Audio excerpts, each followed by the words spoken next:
I'm back, baby. It's me. It's the big guy KG. Welcome to another edition of the Thursday Night Throwdown with the one and only Midnight Rider, the boss BJ on audio. He in there somewhere. He in that dark circle back there. But this is another edition of the Sideline Junkies Thursday Night Throwdown. As I already said, we got about 40 minutes before game time, so we're gonna get this going, and we're gonna talk about a few things that's on our mind, that's on our plate. So let's start off with the biggest news of the week for us here, and that is Washington beats Aaron freaking Rodgers on Sunday. And I kind of was in and out of that game, and I think I need to start going to sleep during games more. So it's another Washington win. So, left hand up. Oh, boy. Who are we? Commanders. Every win, I'm doing that. That's that song that does that. The song is the good luck charm. Okay. So, first and foremost, how you feeling tonight, Midnight Rider? I'm good, man. Today actually went off without any hitches, so we good. Good. Boss BJ, if you can hear me, how you feeling tonight, brother? I'm doing the best I can do. How y'all doing, fellas? Good. So, Washington beats Green Bay. Green Bay. Come on, I'm just lagging a little bit. Hold on. No, I don't want to download. Hold on. I got to work something. So let me start with you, Midnight Rider. What were your thoughts on that game while I do some technical work behind the scenes? It started off with a big sigh of relief because I thought of all the teams that would let the annexation of Puerto Rico actually become a touchdown, we would be that team or that group. So I really got nervous at the end. The beginning scared the mess out of me because every time Heineke threw a pass in the first half, seemed like a defender was there either touching the football or almost intercepting the ball. So I think we got lucky in the first part of that game. Like, that game could have been real bad. The fumble that gets called back, the fumble 6, where he's trying to climb the pocket, about to run. He gets hit by Rashawn Gray. But we get the benefit of the doubt with a penalty, defensive contact or something downfield, which saved the day. And I think that really kept us in the ball game, to be honest with you. Then the next thing was Aaron Rodgers needs somebody to catch the football. These kids, every time the ball touched their hands, it was like they had the eject button on their fingers and it was just popping out. So that's kind of where I was on this ball game.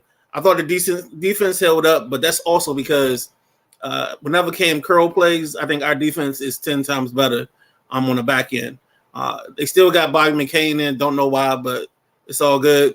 We'll get over that sooner or later. We'll figure it out. Sooner or later, that'll be Jeremy Reeves' job.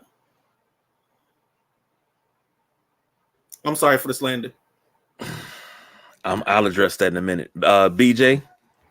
Hey, I agree with Midnight Rider.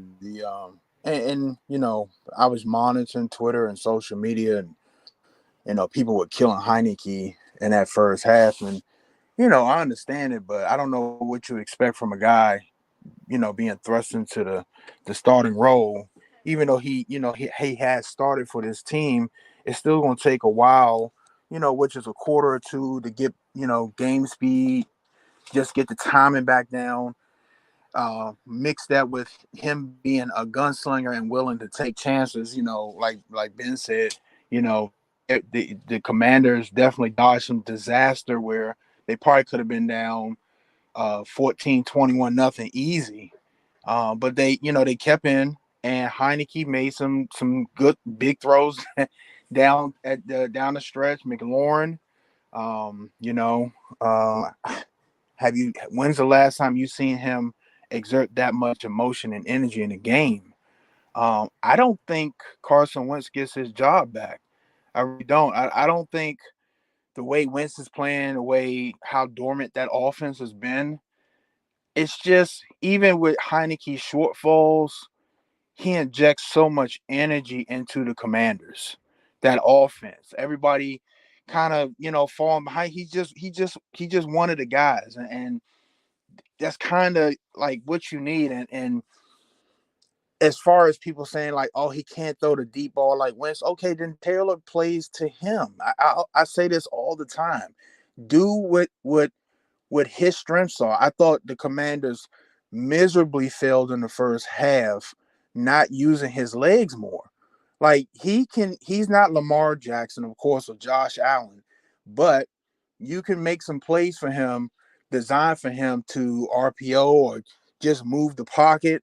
I would like to see more of that. And Scott Turner, I don't know what you're doing up there, brother, but something need to change. And before I turn it back to you, the big KG, 94 is worthless.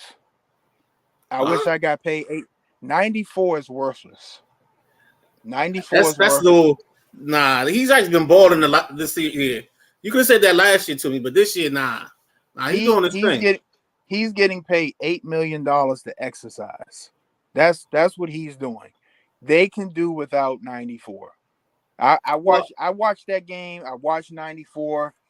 It's just like, if this was a 4th or 5th round pick, I'm good. But what he is and what pick he was and what he should be performing to, now 93 is something else. 94 is no way in 4 hells you can renew that contract. You gotta let that boy walk. No, you sign, at worst case scenario, you franchise him and then move him off of the franchise tag. 94? Dude, he's got a market.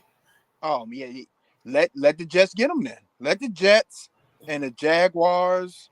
But you don't let people walk out your building without compensation. That's the thing I don't get. Like, even though you may not like him or whatever, he's got a market. So you let him go for whatever his market gives. Last I saw in the Athletic, they're talking about a day 2 pick.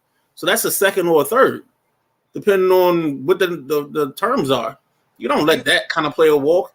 That's the problem this team has had for years, is they've let talent walk out the building without making the necessary arrangements and adjustments to get something. You got to get something for a guy that has value. That comp pick in the 3rd round in 2024 isn't going to help you. So if you're going to get rid of him, get something for him. And I agree 100% with you. I agree 100%. But if he walks out the building and you don't get anything back for him, I'm happy. It's just, you cannot pay him the market value when his at the end of the season. You cannot. One, this team has a couple other holes they have to fill and shore up, and depth they have to take care of. So I just, for the amount of money that he's going to command to not perform at that level, I just couldn't do it. If I'm a GM, and Midnight Rider is 100% right.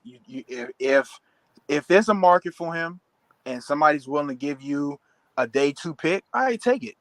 We know that if you got the right scouting and GM and right people in place, you can take your picks and make something of them, which hasn't been this team, but yeah, I just, 94 just doesn't do anything for me.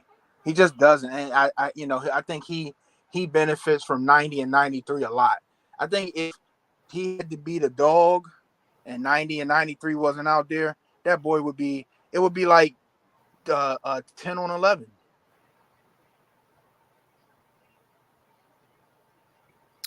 Well, let me say this. First, let me address the Midnight Rider. Bobby McCain is what we need. Let it be. I like Bobby McCain. I'm not going to let you slander Bobby McCain. To the boss BJ about 94. 94 worked better in rotation when 98 was there. 98 was Matt Ioannidis. He worked better in tandem with him. It's like this D-line is missing valuable pieces, yes, but it's guys that are stepping in that you would think are spare parts, but they are playing very, very well. I think he gets overshadowed a lot, but the type of contract that they're talking about giving him, I don't want to spend that type of money. If he walks, I do want something back for him. So I mean, if he walks, I'm not gonna boo-hoo and cry because it happens. I'm older now. I'm not gonna fall into that category. So I just want to say something. I got to take a hiatus for a second. The 13th pick in the draft should not be working well out of rotation. A first round pick, just like 93 and 90, and when 99 come back, should make a difference on the field. I shouldn't have to rotate you in and out and specialize this, that, and another. That's where your third round and beyond guys come in. Okay, he's a specialist. He's a run stopper. He's this. If I draft you in the first, and look, granted, like we said, this the draft history for this team isn't the greatest. They've had some really bad drafts and some really good drafts. But the first round pick, the 13th pick, you need to be a dog. And he's not a dog. He's a puppy. His stats are right there with Allen. 3.5. They both have 24 tackles. Allen has 2 more tackles for losses, but he's got 5 out of that 7. So I know all of this. Okay. And what I'm saying is, if 93 and 90 wasn't out there, he's not getting any of that. And that's the issue for me. He should be he's feeding off those guys. If this is KG, what round was Ionitis picked in? You remember? I believe 4th. Okay, So, that's 6? Ionitis. It's in that range. That's Ionitis. I'm good Let's with stay that. 3. If that's Ionitis stats, cool. Because we look. I'm not trying to be. Look, I know I'm putting a little salt and pepper on it. Just like Von Miller in Buffalo, those guys are feeding off of him. But Ed Oliver and Russo showed signs, before Von Miller came.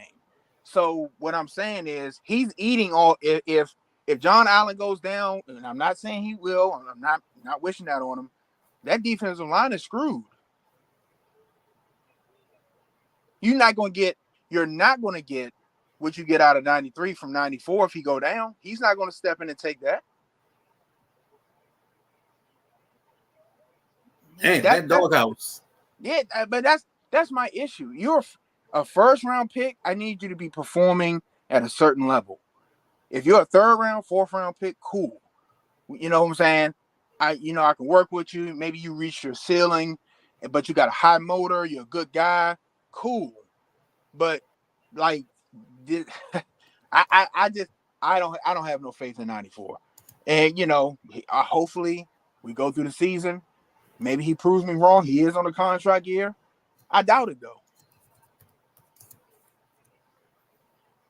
Okay. Put a pin in that because I'm sure we're going to come back to that. But Washington played relatively well in the second half. They got Indianapolis coming up on Sunday, playing against a backup quarterback that I hope they don't make look like a daggone genius. So we will see how that works. Big news today. The only news that I'm scared about that happened today. You had Kadarius Toney go to the Chiefs for a conditional 3rd round pick, and Robert Quinn went to the Eagles for what did he go to the Eagles for? Midnight Ride. I know you know. I have a 4th for that, and then for Toney, I got a conditional 3rd and a 6th rounder for that deal. Right, I got that. I got Toney. Got Quinn. Now, see, let me start with Kadarius Toney, then we'll talk about Robert Quinn. Let me start with you, Midnight Rider.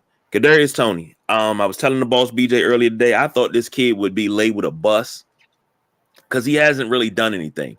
But let me ask you this. Are the Chiefs better in their receiver room with him, or are the Giants better without him? Well, you can't even ask that question because the Giants are better without him no matter what, because the Giants will just try and get rid of that headache. I always talk about addition by subtraction. That's a big thing for me. So that's one of those situations. On the other hand, I think Toney wins out big time. He goes to the perfect person to put his career back together again. Because Andy Reid will use him in situations where he's going to get the ball in places. He's going to get a little bit of that Tyreek Hill action some of that jet fly, some of that screen stuff. He's that guy for them. He may not be as fast as Hill, but he gives them that explosive back. And I think the other move they made this week was going to the kid Isaiah Pacheco by adding him into their running game in their backfield. He's another person that just really helped them out in the process, helped them get through and become a little bit more explosive on the field. So I think it's a plus. Okay. BJ, you got any thoughts on that? All right. I think he ran away for a minute. The People's Choice, Don Rodriguez, checking him. He says that's deep. Hey, we deep thinkers here. You know, you part of the brain pool. You know what's going on. The other trade that happened today, Robert Quinn, as we said, from Chicago to the Eagles to go to play alongside Jordan Davis, Fletcher Cox. I'm afraid. You know, we NFC East. I'm afraid. It scares me. You should be. Roquan Smith was in tears hearing this trade. And it's nothing like playing with your dog. And I feel his pain. I do. I feel his pain. You know, you never want to. It's like when you got a good dude and y'all get along and they lead a job, man. It's like it's not the same. I had that happen at one of my other jobs where we had our group, and then all of a sudden, one by one, everybody just started going. It hurts, man. It hurts. But Robert Quinn to the Eagles, same question. Chicago got better by subtraction, or did the Eagles just get even more better than what they are because they're number one in the power rankings right now? So I think Chicago just wanted to cut bait a little bit. You know, kind of you're not going anywhere. So go ahead and let him go do what he's going to do somewhere else. You've probably got a young kid that's backing him up that deserves some snaps. So go ahead and grow because you're in a spot where you're trying to grow anyway, trying to figure out what your quarterback is. Hopefully your OC knows that your quarterback isn't a pocket guy. He's a guy that you move around, uses mobility to get better. And then on the Eagles side, the Eagles learned from the Rams. The Eagles decided to build a war chest of valuable picks in the middle to late. Always make a deal, make somebody throw in that extra pick, whether it's, all right, I give you this guy, you give me a second and a fourth, a second and a fifth. There's always that add-on. And those add-ons build up, and that's how you build some of your core of your team. So they have a bunch of add-on picks that all you got to do now is make a move, and that doesn't cost you. So they may have 2 or 3 fourth-rounders right now, and now they're down to 2. Boo-hoo. You know, that's my philosophy with draft picks, stockpile. Yeah. Because you can get better with young guys, and it doesn't cost much. As opposed to going out to free agency and signing, you know, the biggest guy and the biggest name in free agency, he don't be anything. Then it's going to cost you everything because you got to pay that money. You got to pay that cap hit. So, yeah, I agree. Philly playing 4D chess right now. That's what they're playing. Philly is playing 4D chess. And I will say this about Justin Fields. Speaking of Chicago, knowing what you have. The dude's a talent. I got to find a video. I need to send it to y'all. He gets sandwiched. The one where he got sandwiched between the 2 Patriot defenders, he still got that ball off sidearm. Yep. The kid's got talent. He does. And see with him, because I would do with him what you did with Russell Wilson in 2012, Kaepernick in 2012, RG3 in 2012. Make you afraid that he's going to run and let him kill you with slants and West Coast offense, basically. Bring him out the pistol. Oh, we got to make sure he doesn't run. We're going to commit guys to him. And all you're doing is opening everything up. Next thing you know, he's completing 65 to 70% of his passes, and he's just dropping them on a dime. He's having games where he's 20 or 25 for 300 yards because guys are going because they only got one man to beat, and it's just nothing but speed. That's all you got to do. All you got to do, because even if you plan for it correctly, I could tell you what's coming. You still gonna get beat by it. We've seen it happen. I think the only other move they got to make is they got to commit to Khalil Herbert as their running back, their main back. Let Montgomery be the change of pace or whatever, because Herbert touches the ball, he can go the distance. He takes it to the house. He had that 64-yard against the Commanders last Thursday night. So I don't know what's holding him back. Maybe it's a pass pro thing. Maybe it's just dumb coaching, but he needs to get more involved in his game plan. Agreed. The boss BJ had something to say in a private chat. He said, going back to Jonathan Allen, Allen's PFF grade is 71.3. Payne's PFF grade, Pro Football Focus, for those that are uninitiated, is 56.8. He said, trade that ass to NFL Europe. I don't think that's in use anymore, but I mean, I was a Barcelona Dragons fan. Exactly. He get off the plane with his bags, and there's nothing there. And then by the time he turned around, the plane taking off, leaving. Oh my God! Nah, but seriously, the Eagles. Let me touch on the Eagles. The Eagles are all in, man. The Eagles are all in. It's who else in the NFC is even on their level right now? Dallas is wounded. New York is what they are, but we both know that's not a. Once they hit some real competition, I don't think that's going to hold up, especially with Daniel Jones at QB. Hey, can I ask you on that? Yeah. When do they hit the real competition, though? When they hit the Eagles. So, all right, so they got the Eagles one more time or twice? I can't remember. Jeez, that's a good question. Give me a second, I'll find out. So that's probably two. Dallas is another one. And then again, you're paying the AFC South. And then you have the NFC North. So maybe Green Bay. Is it? But they already played them. So and they beat Green Bay. They beat them in London. So down there, they're down to Detroit. Like the Giants did what we should have did. You got to capitalize on your schedule. Get you the wins early. Collect some nuts, as they say, like a squirrel, and save them. You got to harvest that. Because now that 6 wins or 5 wins that they have, if they hit a bump, they still in contention later on down the road when the schedule softens back up. Absolutely. And remaining schedule Texans. is Sunday. Sunday they have the Seahawks, the Texans the week after that, the Lions on the 20th, the Cowboys on the 24th, which I believe is a Thanksgiving game, the Commanders on the 4th, the Eagles on the 11th, the Commanders on the 18th, the Vikings on the 24th, which is Christmas Eve, the Colts on New Year's Day, and the Eagles on January 8th.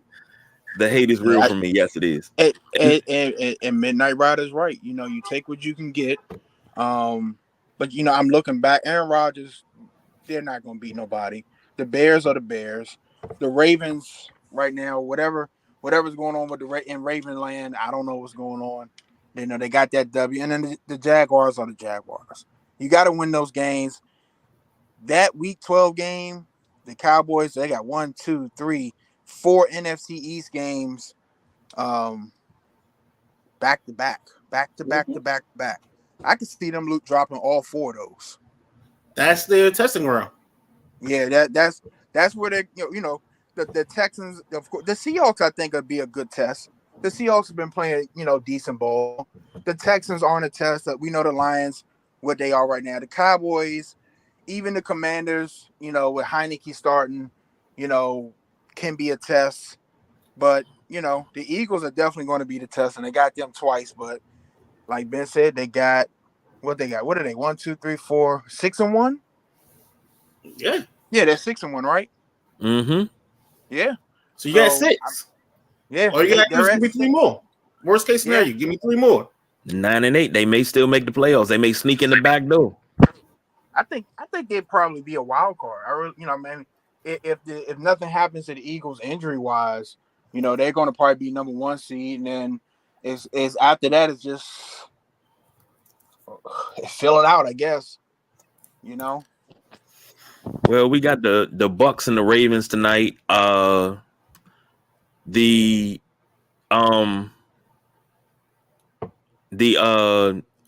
over under for that game, Midnight Rider? I think it's 46.5. I gotta scroll back up real quick. Okay. And the People's Choice Don Rodriguez already has brung his pick in. He said the Ravens by 7. Lamar has looked human these last couple of games. Harbaugh has been making some questionable calls, and I'm going to say it.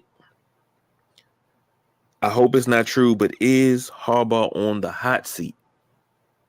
No, I don't think so. Only reason I don't think so is this is what the Ravens are.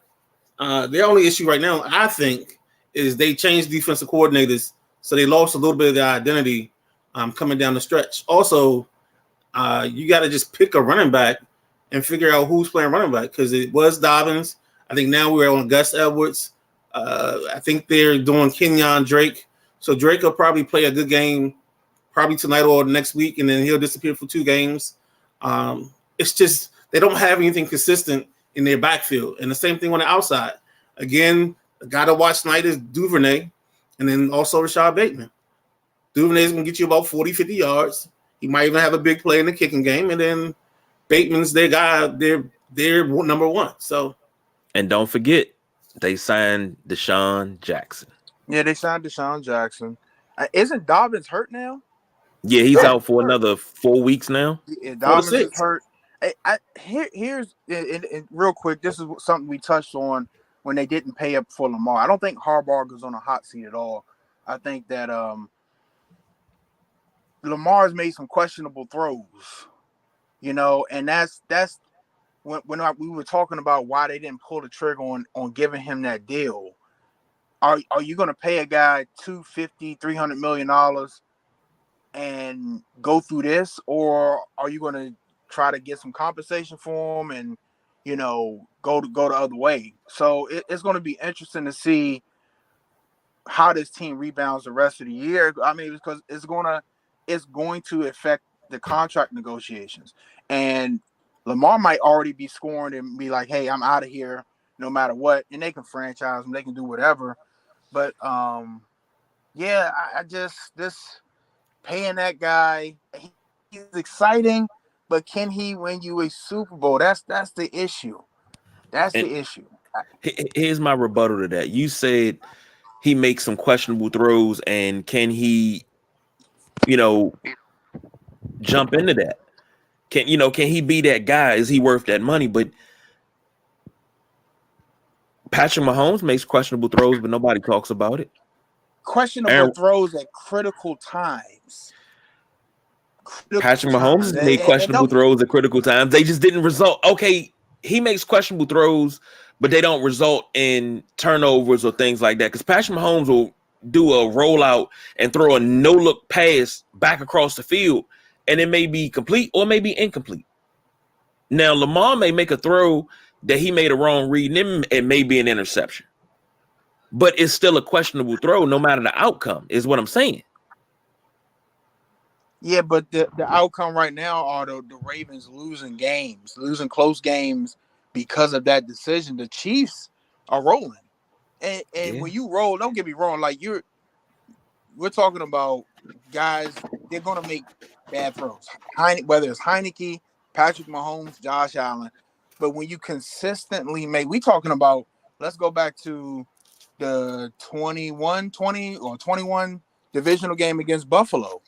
The interception he threw to Teron Johnson, that was a drive game killer. And those are the type of throws Lamar is making now, those game killers. Like the deflating interception, like we had a chance and now it's off the table. And it's like when Mahomes or Josh Allen do it, just like we used to think of Brady, as soon as they get back on the field, they can get it back. And it's kind of up in the air with Lamar now. Like, can you get it back? And sometimes they look pedestrian on offense, and the other times it's clicking on all cylinders. How do you get it clicking on all cylinders all the time? Would Deshaun Jackson help? I don't know. Weapons. That's because it. I mean, if you don't have a consistent run game, and Lamar's not your primary runner, what else do you have? What else does that Baltimore offense have to offer other than what's his name? Mark Andrews and Lamar. That's all the offense has to offer. They don't have a consistent running game. Their receivers are, if they went anywhere else, all of those receivers they have on that roster will be 3s and 4s at best. Outside of it, Bateman's a 2. Okay, Bateman's a 2. I'll give you that. I'm sorry. If Lamar's going to be my guy, he's going to be my franchise. I'm going to put around him. I need to put people around him.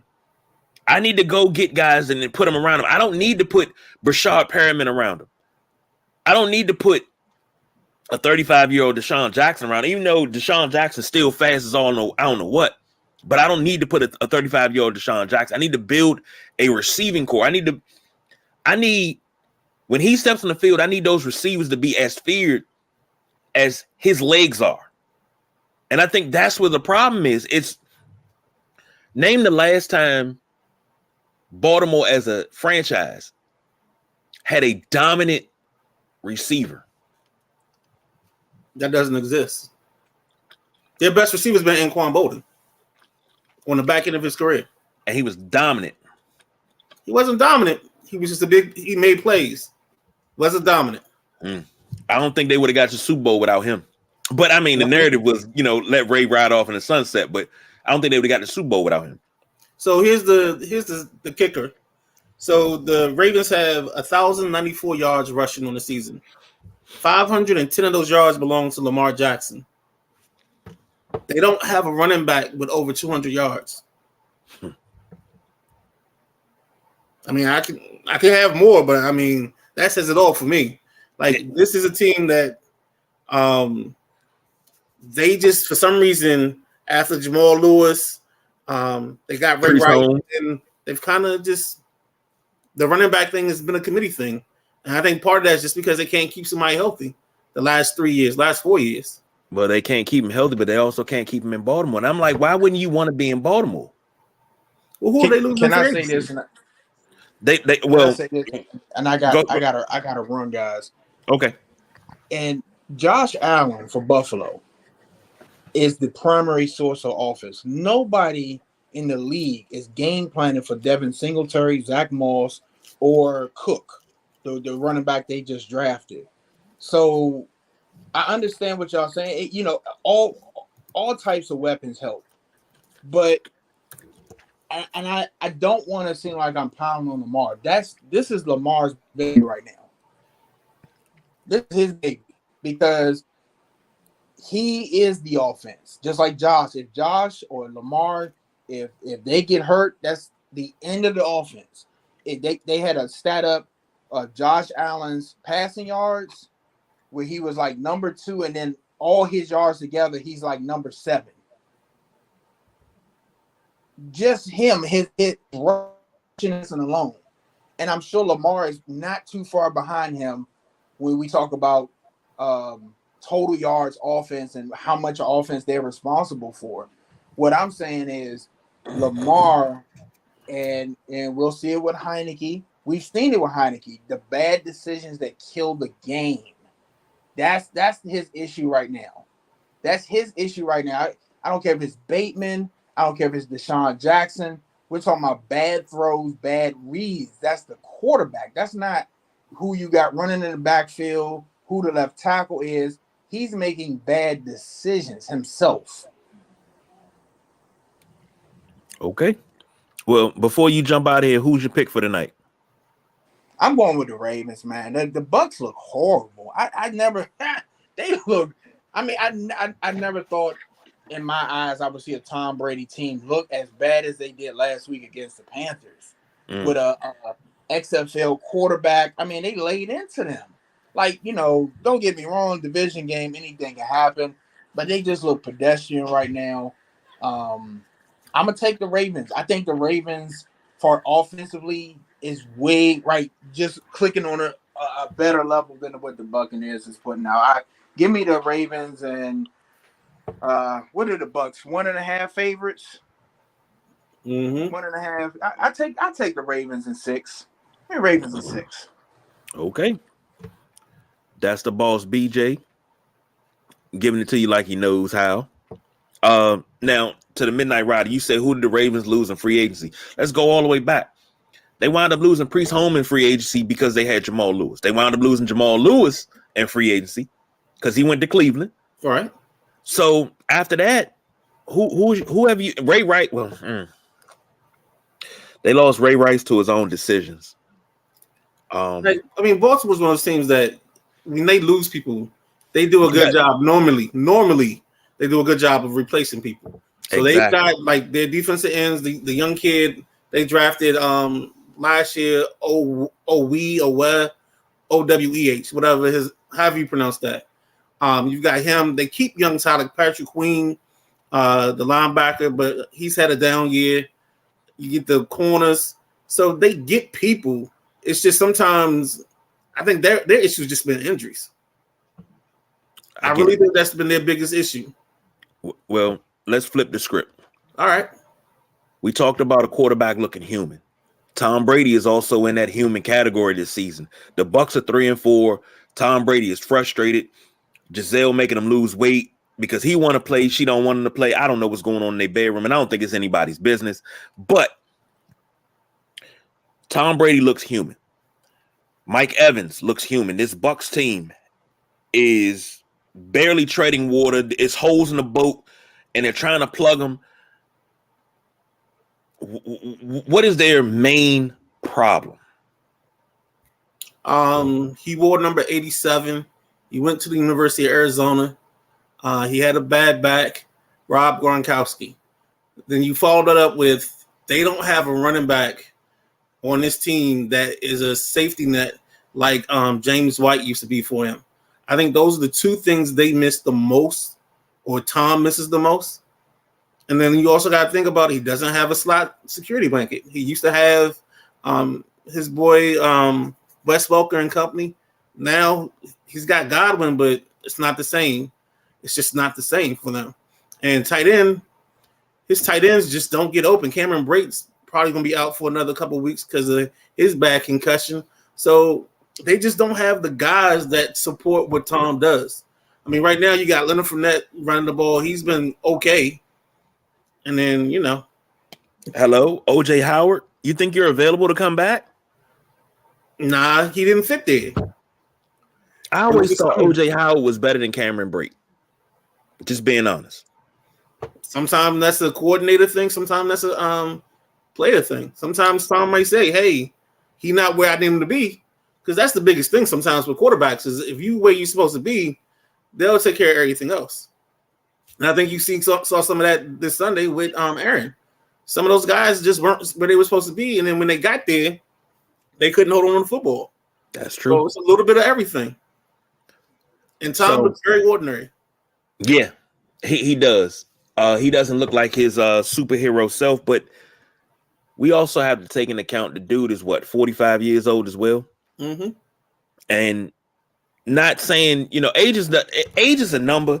It's a figment of your imagination. Tom Brady could be 175 years old. He could still go out there and compete. As much as I hated to admit it years ago, he is the best quarterback right now. I can't the best quarterback ever. Okay. I can't. I want to, but I can't because I've seen guys. I've seen the Montanas. I've seen the Marinos. I've seen Johnny Unitas. And Unitas is always going to be tops for me anyway. So, but anyhow, picks for this game. Yeah, because we got it. We're running right now. Yeah. So let's go. Let's get up out of here quick. Bucks 1.5. You said the over under is 46. What you got? Over, and then Ravens. Okay, I'm going under and Ravens. So all the way across the board is Ravens. Last but not least, the World Series starts tomorrow. That's what I thought. Astros 1.5 for game one. Nola and versus Verlander. Yeah, man. So my automatic pick is if you do like props, you take Bryce Harper hit a home run because this is a big game. Bryce is known for hitting home runs in big games. You also go with Altuve and Jeremy Pena, whatever their hit total is or number of bases, you go with that. Game wise, I got the Phillies. I think the Phillies win this in 6. Only way the Astros win is if they steal some signs and bang on some trash cans. So I'm not 100% interested in this because I wonder why. A little perturbed. I'm not even gonna lie. So, but I think I'll go with the Phillies as well. Just to see. I mean, I want the Phillies to lose game one because I want somebody to ask Bryce Harper a dumb question. So he'd be like, "That's a clown question, bro." I love that. So I just want him to do that. So and then after that, just go ahead and win. I got one thing before we get out, and since you're Yankee Nation, it's two questions. So question one is, it's kind of been answered, but Aaron Boone, do you want to keep him, or is he on the guy on the hot seat for you as a fan? I'll keep him because here's the thing. Unless you're going to get Derek Jeter to be the manager, you're going to get, because it's always somebody that has a tie to the organization, and it's a lot of people that has ties, but that old guard is gone. Unless we're bringing back Joe Torre, I'll stick with Aaron Boone. We did something right. Something's off. We need something to pop, but it's not where it's at right now. Next question. All right. So in February, when pitches and catches report, does 99 play for the Yankees? If he's smart, he does. Nobody's gonna offer him more money. Dodgers, Giants. They can talk that talk. They ain't got pockets like the Steinbrenners. I'm sorry. The Dodgers don't? Okay, you got Magic Johnson, and Magic Johnson can air condition hell at least 5 times, but still. Okay. Well, you see him in that baby blue. Oh, shit, I done already heard him. I done already heard about him going to Boston. He go to Boston. I think I'll be sick. Ooh, that would be beautiful. No, it wouldn't. I'd be sick. Yeah, I mean, for you, it would be sickening, but for me, that's like the perfect, like, yeah. Nah, that's like Johnny Damon when he came to the Yankees. It just didn't look right. I was sick. Like, dog, I've hated you for so long. I mean, I love him as a player, but as a Red Sox, I've hated Johnny Damon for a long time. Why are you here? I get it. But hey, that's rivalry. But we got to get out of here. Game starting at 8:20. Hopefully everybody got their fantasy lineup set. Got your picks in. I got mine in. So just a quick update. The Ravens are on the 6-yard line because of a muff punt. Ooh. Okay. Ooh, bad first play. All right. Yeah. All right, we out of here. We don't do no overtime. We are out. Oh, before we go. Today is Domestic Violence Awareness Day. A lot of people go through it, men, women. It's not right. Keep your hands to yourself. That's from Lady C, who is on special assignment tonight. For those that prey on the weak and put their hands on people for domestic violence, it's a special place in hell for you. Okay? So we don't do no overtime. We are out of here.